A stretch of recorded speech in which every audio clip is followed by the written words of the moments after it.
Hello mga ka-super! Nandito ako sa Pure Gold. Yan, Pure Gold. Tayo ay mag-avail ngayon ng kanilang weekday promo na Milo tsaka yung bingo.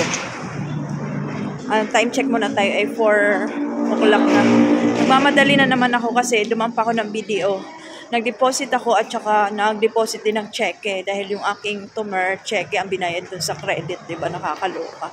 So, dito na tayo sa Pure Gold. Sana may maabutan pa tayo. Pasok na tayo. One cart tayo yung ating i-add sa ating pag-avail ng weekday promo. So, more on baon ulit to. Baon, mga biscuit, at mga candies. Kasi, di ba, dagdag na naman ako ng candies para sa ating Halloween. Malapit ang Halloween, kaya bili na ng mga candies, mga ka-super. Yan, o, daming candies dito.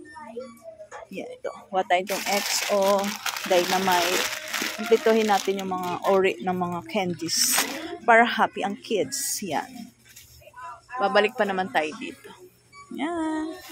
Nagmamadali na tayo. Kuha lang tayo ng konting pizzeria. Kasi we're running out of time. Meron pa tayong susunduin. Pinapunch na yung ating in-add to cart.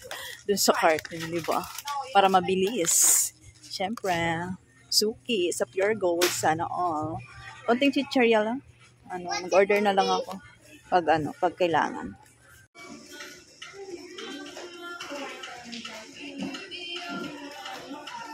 Ito yung weekday promo ngayon.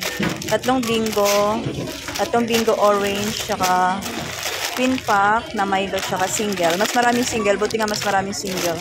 Yan, 3 deals na yan. Yan, meron tayong makukuha dyan, P-Wallet, diba? Sa ito.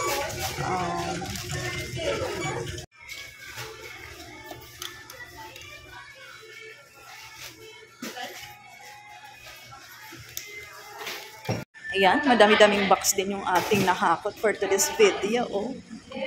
At may nakuha tayong free items. Total nung aking, ayan, ito yung total, 8,173. Credit card ko, kasi kulang yung cash ko. Napasarap ako magdadampot, nakakaloka. Naku, magmamadali na ako, alas 5 na, late na ako sa pagsundo. Babay na. Yan, dahil box. Sana all madam, sarado na natin. Dito.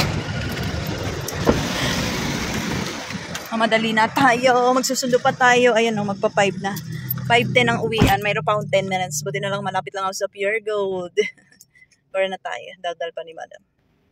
Dito na agad ako sa loob ng subdivision. Kabilang subdivision. Diretso sa school ni Ate Jam. Tapos, dadaan muna din tayo sa laundry shop. Yung hinatid ko kahapon na sinabay ko rin sa pag-market, ngayon naman pipick upin ko naman sabay ng aking pag-grocery at pagsundo. O, diba? Ang daming sabay-sabay. Ganun talaga ang buhay. Kailangan pagsabay-sabayin ang mga bagay-bagay para mabilis. Isang lakaran lang. Hindi sayang sa gas. Ayan. So, dito tayo. Yan. Dito tayo sa laundry shop.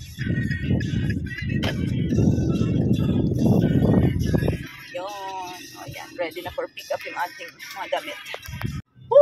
Nakaabot ako dito. Kala ko malilate na ako ng sundo. Maaga pa pala ako, wala pa sila. Mga 3 minutes pa. So ito na nga.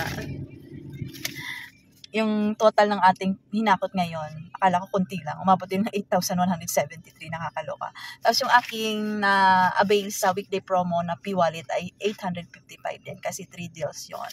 Diba? Ang saya din. Makakaipon na ako sa aking P-Wallet. Pag umabot ngayon ng 5K, gagamitin ko na pang grocery kasi pwede siyang gamitin pang grocery, pang load, gano'n. Parang Gcash din siya, yung P-Wallet. Dati kasi load yon, ngayon ginawa ng P-Wallet. Yan. So, andun sa likuran yung ating mga box. Hindi ko na yan mai-haul sa inyo dahil pagdating ko sa Rose Jam Mini Mart, pagbaba niyan, display agad yan ni Super A. Nakakaloka. Na-miss ko ngayon nag-haul ako sa inyo no, yung aking mga pinanggo-grocery sa Pure Gold o kung saan. Tapos nag-item by item pa tayo, pa-pricing. No? So ngayon hindi na natin nagagawa kasi nga, pagdating yan, pag mayroon akong box dun sa bahay sa Rose Jam Mini Mart, display agad yan ni Super A. Diba? Nakakaloka. So yan. Ayun lang yung ating check-up for today's grocery day ni Madam Esty. Yan. Diba? Sunset.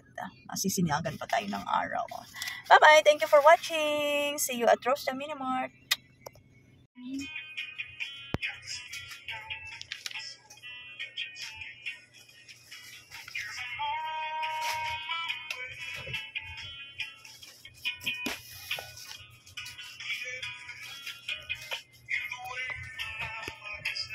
Apat. 4. 28. Max na. Iso. Ilan? 5. Assorted ka na lang.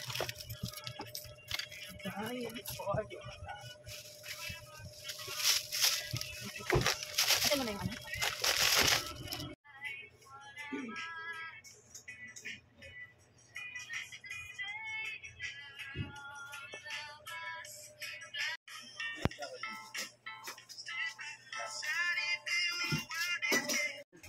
Display agad yung maraming box. Price na lang bukas. Ano nga itong high natin? 18 yan. Pinagdagan ko na yung hi-ho. Ito pa yung ating mga non-food. Dami pa naman kaming non-food. Ayan.